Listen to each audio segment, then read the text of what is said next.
Hello and welcome back to another Warcraft video. This time it's going to be about the, it's going to be a little bit of a shorter video about the sound design panel at BlizzCon.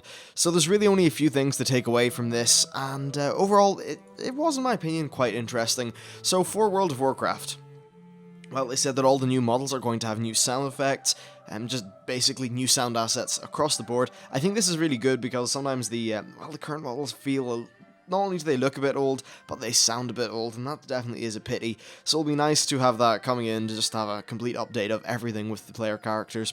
Unfortunately, these are not coming in for Draenor and Blood Elves initially, which I think is unfortunate because they still don't age that well, even though they are a little bit newer.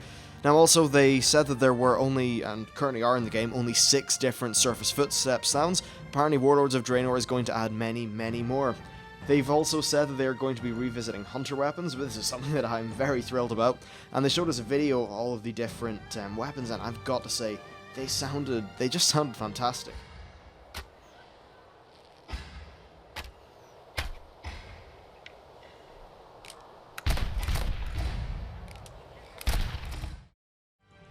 In terms of other things, they've worked on a lot of crafting sounds by actually going to this blacksmith guy who basically he had I think it was 60 or 70 different kinds of anvils or something crazy like that.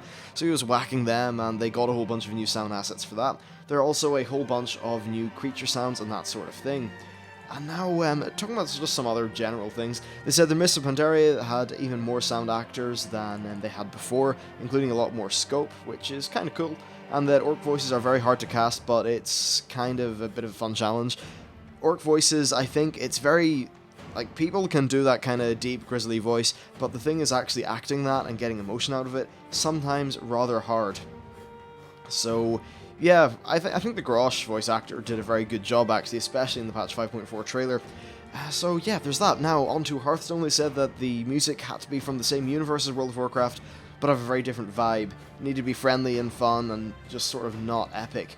So initially what they had is this sort of orchestra light or epic light thing, and it just wasn't working. So then they just got a guitar, added a bit more blues, and thus we had the current sound of Hearthstone. Honestly, I think it worked very well. I think Hearthstone sounds fantastic.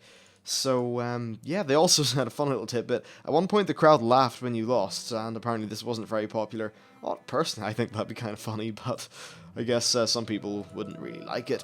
And finally, they said that the biggest orchestra they've ever worked with is the Pacific Symphony Orchestra, which was used for Diablo 3. They essentially just took them to one big giant hall and did a recording, and I think you can definitely tell from the Diablo soundtrack just the size of the hall they're recording in and the size of the orchestra, because it just sounds, well, it just sounds humongous. That's the only word I have for it. Anyway, that's it for this quick little update video about the panel. Right now, I'm waiting on the main systems panel for World of Warcraft. That thing it'll be fun to cover. So yeah, I'll see you when we come back for that coverage.